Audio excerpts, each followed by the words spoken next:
Hey guys, welcome back. It is your favorite Gimp of the Limp, and I'm here with just a little bit more core space. We're going to jump right back on to where we left off.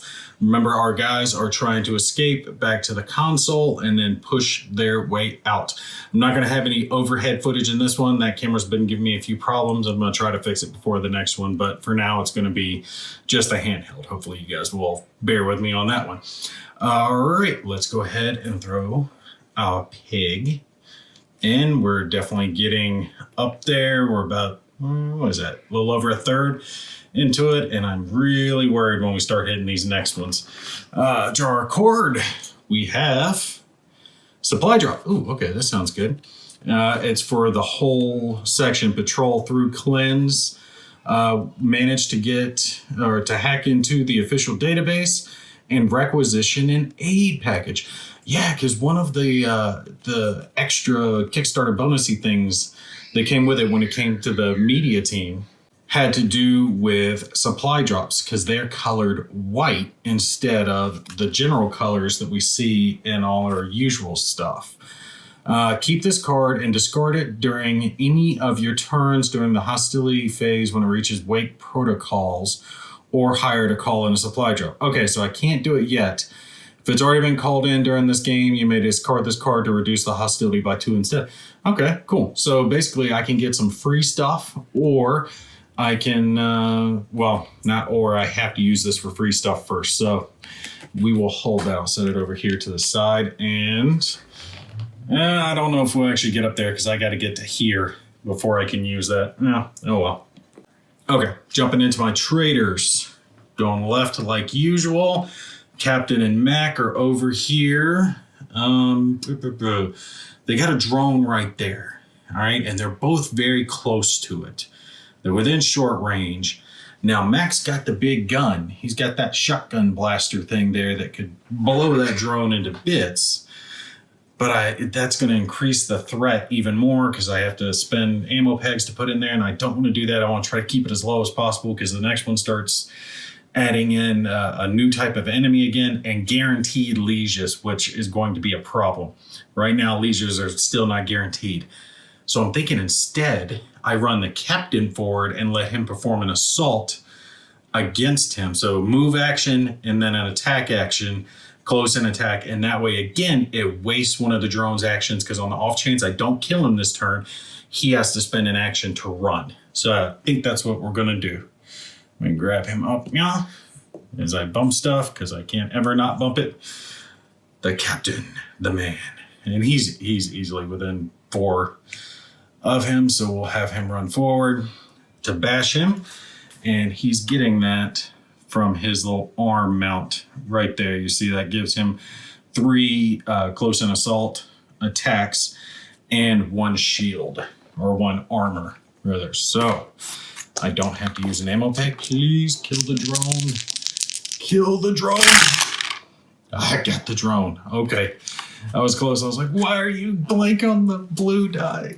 It's always a critical hit when the enemy's doing their blue die, but never for me.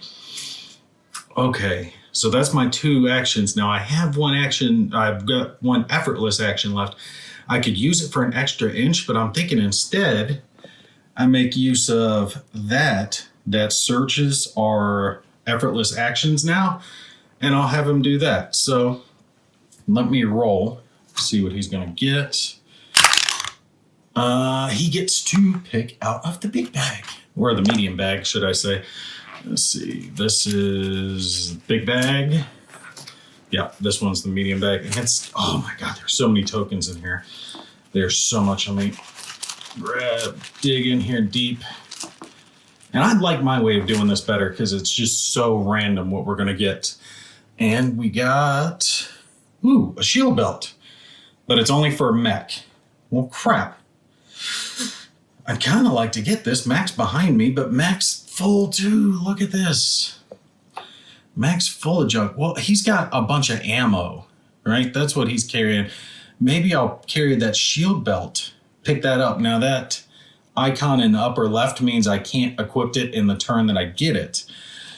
or the game that I get it, rather later on I equipped it. But what if I carried it in his next game in his inventory, had him wear the shield belt, and then if the shield belt pops, then I can switch and put on his armor instead, and that way he has armor and a shield. I might just have him do that and drop that double thing of ammo that he's carrying there, because he's already got some accelerant ammo and a regular ammo refill. So we'll just drop that down there for him to pick up. Mac's going to be coming behind. So let's see, it's 3 inches along this edge. If that's 3, that would get him to about 6. So he could get right about there on his move. I don't want him to get too far, but he should be okay there. And we'll have him do an effortless as he sweeps across there to grab that belt around.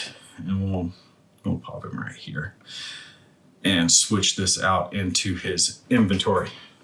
And if anything, it's just extra stuff. I could sell it later. I can hold on to it. I can do whatever I want with it. I can always get ammo. Ammo is relatively plentiful in both of those bags, so I'm not too worried about restocking ammo. But stuff like that, because I have a bag that I keep all my guys in, right, and all their stuff. That way I keep track of it between the games, and I store up items like ammo and health kits and armor pieces like this. That way, as they build up, they've got a good chunk of stuff to take out with them. But I really, really, really want to find one of those things that allows me to put the backpack on them. Unfortunately, though, the backpacks can only be found in these big cases. They can't be found just by searching rooms because of the way I set all this up. But these are the backpacky things, so basically I'd get to add that to my thing and just get a whole extra thing worth of storage, which would be so good if I could get a couple of guys with backpacks. Okay, so their turn's done, and we still got Mama Jama here and Mama Jama here. And I'm wondering if it'd just be better to run, because I don't want to fall back. I have to fall back to attack this thing because he just spawned behind him. Maybe I can get far enough away to get him over there. If I sprint with Bob here, see, what does this go? This goes to 6. So if I get him to there, and then an extra 5. I could get him to the other side of this pillar, but maybe tuck him in just this side of it, run him over, and have, well, shit, everyone, I wanted to do a search action, but as like a last ditch thing, but he's the only one that's got room left in his inventory to carry anything. They're all filled out other than that. But he needs to run, so we're going to have to wait on that instead. Okay, so yeah, we're going to ignore this one. He might get a shot on us, he might not, but we're going to just deal with that later, depending on how far he gets. So I am going to move him all the way up. I'm just going to have him crash right here. That way he's covered from behind maybe a little bit. If the drone pops up, push that back up against the wall, and far away from that bounty hunter way over there. But these two are probably going to be the ones that run up to the console, and we'll have the captain and Mac come over here and hang in this area, providing cover fire as they come out. So this means Blue can just run up, and he's got plenty of space to move up, and I'm just going to tuck him right behind those little bits of pillar there. That way he has a line of sight, but he's just tucked in. He's got a little cover, just a little bit of cover is what I want for him, and then he's covered from behind there in decent spots. Mac and the captain are taking a little too long to get over here, but that's all right because they have to go farther. Just run up. I'm trying to decide who I'm going to send. I'm thinking Blue. Send Blue over there because they both have the same armor, but Blue's got just a touch more health. So have him hit the console, pop it, open the door, and then it's just out. All right, so we are to, not the Purge, the Firstborn. Homeboy over here is going to move up, and he's definitely going to get a good amount of space. See, that'll get him 4 to there. I think there might be just a way if I put him, let's see, put him to there. Put him to there, maybe just the other side of that wall. I'm trying to see, yeah, I think I can get it. He would get right about there. And if we kneel down just a little bit, he's gonna have just a little bit of an angle to get Bob. I'm trying to do my best to get him in advantageous spots. So I gotta make sure I remember that there's this little drone here. He skirted this little wall to get up as much as he could so he could take a shot at Bob. But, oh wait, that's 2 actions. Never mind, he can't take a shot at Bob. Keep forgetting, firstborn don't get effortless crap like my guys do. My guys do, the effortless is almost kind of like that little baby third action, and with skills and passives and stuff like that, you can crank an extra action out of it. Firstborn and purge guys don't get that, unfortunately. So he's not going to be able to shoot him this turn, but maybe next turn. Well, here's the thing. He's going to keep pushing up regardless, which means as they come back, they're going to have to deal with him. And now we've got more coming in as well. Let's roll to see where the next drone is popping in, because there's a guaranteed one for this round. Okay. Am I rolling this thing funny? Now, see, it's popping up with other numbers now. See, 2 and 5, 2, 3. It's coming up random. I just keep hitting 3. Okay, well, there we go. Got another one at 3, so he's going to be coming around 2, so we know he's going to be screaming. So they've got 2 drones coming over here on them, and that's guaranteed. And now we've got to roll to see if a liege is going to pop in. No liege, no liege, no liege, no liege. Liege comes in. All right, just to ensure I'm getting some randomness, I'm going to roll the purple one just in case, because I don't want to have 2 guys coming in at 3 on the off chance that die hates me. All right, here we go. 4. 4 for the liege. Actually, that's probably the best I could have hoped for. Let me grab him. All right, so we got ourselves a liege here, and 4 is right there.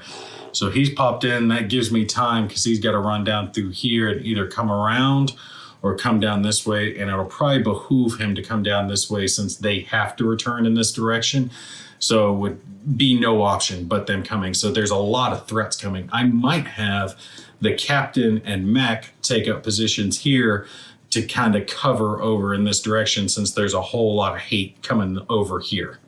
All right, NPC phase. NPC phase, we've got the bounty hunter. Bounty hunter shooting at Zane. Zane going to be shooting at the bounty hunter. See who's going to survive this. All right, bounty hunter has 3 shots. And he is shooting at Zane in cover, who's only got 1 armor. So Zane is the weaker of the 2, but not by too much. Oh, that's a miss. No, and remember from the last one, I'm letting them take 1 shot at each other and then move and scoot instead of just sitting there blasting at each other. So his movement is going to be back kind of that direction. So instead, let's just have him move over, because if he moves back, that moves him out in the open. I don't want to do that. All right, so there we go. Got the bounty hunter tucked. So he's sighting in over here, but this way the pillar's still giving him cover. I do not want to let them wail on each other. All right, so 3 shots or 3 dice for Zane's attack, but he has cover and a set of 2 armor for the bounty hunter. So this has to be a perfect roll for Zane to hit, which it wasn't. All right, so Zane misses. Where's he going? Where are you moving, Zane? Time for you to run. Where's the arrow? He's moving up and right. Let's see. All right. Kind of that direction, but I'm not going to run him out in the open because that would be stupid. So we'll just have him like dip around to the other side of the pillar. Honestly, I expected Zane to be dead by now. So the fact that he's holding off the bounty hunter is very good for me. So he's kind of tucked around that pillar.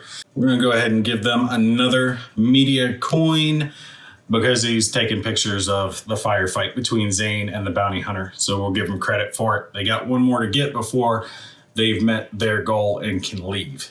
All right, let's run one more quick turn here. We will drop in another peg. Come on, peggy, peggy, peggy. Ah, and I dropped my peg and hit all my pieces. No, don't do that. There we go. All right, so we are still in inspection, but just barely. Draw ourselves another card. And this is green, I think is the bounty hunter cards. A better offer. Bribe. You've uncovered some information that could be worth a lot of money to the right buyer and could get you out of a sticky situation. Keep this card and discard it during any of your turns to do one of the following. Yeah, this is a bounty hunter card. When a bounty hunter enters base contact with one of your trackers and flips their mark counter. Yeah, see, this isn't a pure bounty hunter mission, so I wasn't using the mark counters. I might use this then. Okay, well, let's see what the rest says. Remove and apprehended. Yeah, because I don't have the... there's handcuff markers you can use as well with the bounty hunter. The bounty hunter expansion has some really cool stuff in it. Remove an item with the... what icon? Some icon from one of your traders. And I think that's the handcuff icon, and move them 1 inch away from their captor. Okay, so yeah, it could free one of the traders. Alternatively, keep this card until after the game and discard it in the distraction phase to extract a trader for no cost, but I'm not charging my guys to leave. If it's not used, it cannot be kept for future games. I might actually then use this as like a freebie, like a one-off, play off, get out of jail free card if the bounty hunter tries to capture or take one of my guys, something along those lines. So yeah, we'll hold on to this and see how that plays out. All right, so we are in the trader phase, and I guess it doesn't matter who I activate first. Blue's got the thing. There's 1, 2, 3. Yeah, he's 4. Is that 1, 2, 3, 4? Yeah, he's right there away from it. He can move up, activate it, and we'll call it a day for him. Okay. Yeah. That's what we're gonna do. That's definite, because he's trying to bolt. So, all right, Blue's moving up. We know we're doing that this turn. All right, so he's doing that. We're taking our blue key. All right, blue key has been inserted. So now everyone is free to leave. Okay, he's gonna stay there and cover. I've already searched that area, so I can't do anything else. I will have, I keep wanting to call him Chibs. I might change his name to Chibs. Kind of like Sons of Anarchy. I always like that character, Chibs. We're going to have Bob here move up. Actually, no, I'm going to call him Chibs. His name is Chibs now. We're going to have Chibs move up here. He's going to hang tight. Just covering it. Maybe just a little over, just in case that drone comes around behind him. Maybe give him some cover from the back. So he's trying to cover Blue as he's activating the console. That's going to take care of both of them. This room's already been searched as well, so Bob can't search it. All right, guarantee for Bob, since this room's already been searched, I don't have to worry about that. Yeah, so since all those rooms have been searched, I could search down over here, but I'm not going to worry about that. We're going to have him move up and take cover over here. That way he's behind this, and as those guys move up, he can go after him. Only problem is he can't shoot them at far range. He's only got short range, which is just to there. So he's out of range at the moment. Ugh, he might have to run up on a subsequent turn. And I hate leaving. Look at all this gear. Look at all this good stuff just sitting on the ground, and I have to leave it. That is so horrible. All right, so if he gets to there, yeah, Captain can make that easy. I'm gonna tuck him behind this wall right here, right there. That way he's in cover and can see out. I'm always trying to keep my guys in cover. All right, that way he's right there looking out in this direction to go after those guys if they're there. And he can spend an action, or no, it's passive actually for him. His skill with the pistols means shooting a pistol is a passive action for him, or he can use it as an effortless action rather. So yeah, I don't have to even spend a skill point to do that. And that guy is within medium range, and his pistol will shoot at medium range. So we're gonna do that. We're gonna take a shot with our pistol here at this drone. Let's tuck back over here. Wait, can I even see him?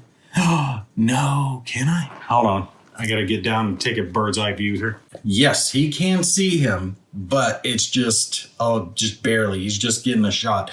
So that drone's getting covered. Now I'm not so sure because that means a perfect roll. But you know what? You always miss the shots you don't take. So we're gonna do it. We're gonna add a peg to our threat level because screw it, it's gonna be going up the next turn anyway. And we're gonna take ourselves a shot because it's gonna have to be a perfect roll. But I don't care. He can do that as an effortless, thanks to his skills, might as well. I need this to be a critical and a hit on the red die. Come on, take that guy out. Oh, no. Oh, it was almost there. If it had been that, I would have been able to get that drone. No, it was so close. So close to getting him. Okay, what are we going to do here? I almost gave them another turn because I'm so used to doing left and then right. But yeah, they've already gone. So that's all my actions. We're going to kick over to Firstborn. Now, I know this one's not going to attack and I know he's not going to attack. So let's get them moved up. There was that 1, 2, 3, 4, right to the door. So right to the other side of the door for him. The liege is coming up, and the liege has a ranged attack of 2 and a close-in attack of 2. So not horrible. It's the next guy. Oh, God, look at him. Close-in range 4. Brutal. And then 2 armor. I want to get out before these iconoclasts come in. That's going to be a problem. All right, so this drone is going to get to about where that drone is because he moved up as far as he could. But again, yeah, he's not going to be able to act. So he will go there. And that's going to take care of him, which means we just have the drone here tucked against the wall. And he's got an easy shot here to take at Mac, who's hiding behind this fallen pillar. 2 dice attack. And Mac has 1 armor and cover. So that makes him pretty tanky against the 2 die attack. But Drone Boy gets to do it twice. And where he's at, Matt can't reach him, so that's a problem. Let's see here. Get him? Nope. Armor, cover. 1 more attack coming from the drone. Armor and cover. So he survives both attacks. I'm good with that. But Mac's going to have to jump this and go to right over here to shoot those guys. Otherwise, he's going to be useless. His range is just way too short. Look at that. He can only reach to the door. So if I move him there, though, he's going to have the range to reach in and touch those guys, take them out. All right, last one at this level. We've activated all those guys. Let's see where our guaranteed drone's coming in. Hell no. I'm not. Look, I even set it down on the 3. I was going to say I am not rolling that to set it back at a 3 again. Where is that? 6. Where's patrol point 6? Ooh, yay. Patrol point 6 is way back over there. And I'm thinking I might let those guys, since it is their facility, use that very trick door way back there in the back to come around, because otherwise it's going to take him a while. But in a couple turns, he could get here and attack him from the rear. So I'll have to think about what's the better choice for him. And now we have to roll to see if we've got another liege coming in. Please, no more lieges. We are so close. We're like 2 turns from done, and I don't need to get swarmed. Oh, that's what I'm talking about. Because the next turn, it's guaranteed lieges and 2 drones. So it's 3 enemies guaranteed each turn.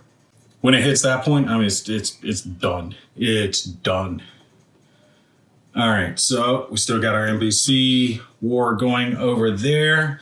We will give the bounty hunter first turn because he always gets the first turn thanks to NPC activation phase.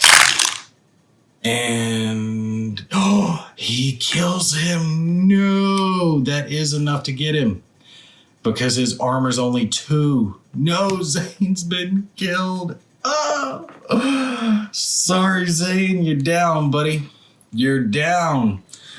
So Zane gets hit, and now the bounty hunter is free to go after me. And actually, I'm going to lay him down, just say he's incapacitated, because I want him back in future games.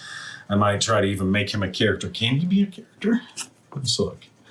No, he's civilian or media. He can't be a character. Oh, would love for him to be a character. I might see if there's someone I could bring in as Zane.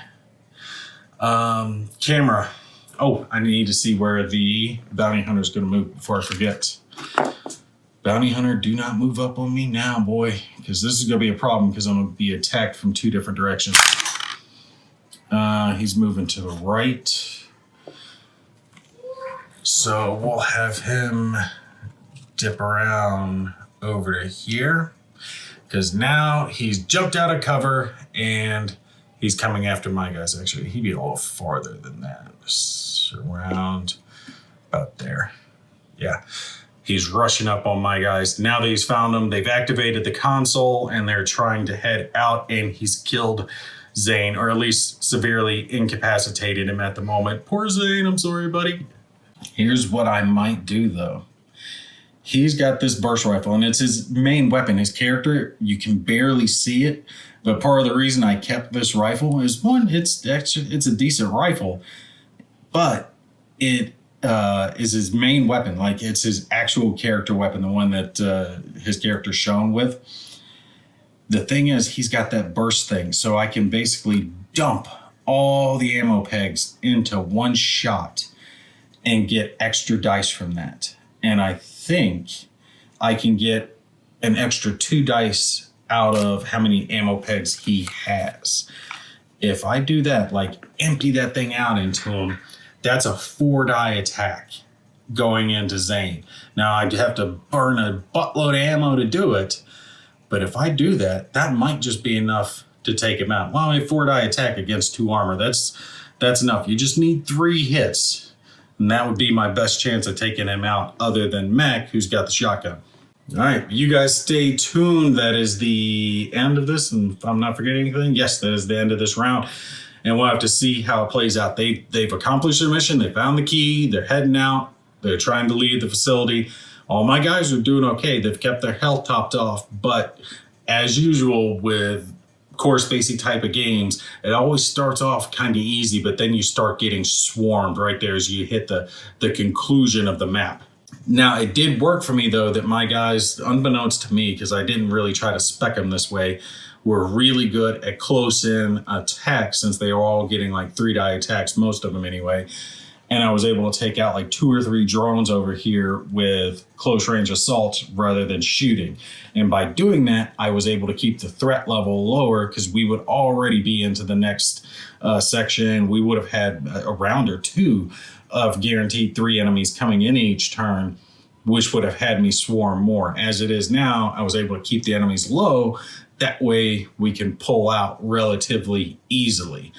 The big thing is Blue having to run if he comes down this way. The thing is, I know I have attacks coming in here, and I know I have attacks coming in here. And there's one drone way back there, but he's so far back that he's not as much of an issue. Big thing is the Liege over here. He's got decent attacks, and definitely the Bounty Hunter. So they've got attacks going here, here, and here, and they're all trying to funnel out. But Mac is relatively good at repairing himself. He's got good skills for that, and he's got good close range weapon. So if I could find a way to tuck him behind some type of cover, maybe down like right here, and he could just shotgun blast everyone as they're coming up and give the rest of the guys time to pull out, that might be a good bet for me. So the rest of them can just dump all their points into movement. All right, but you guys stay tuned for that. We should have 1, maybe 2 videos left, and we'll be finishing up this one. And you guys can definitely put down any comments below of future games you'd like to see in the series. All right, that's going to be it for me. You guys take care. I'll see you in the next one.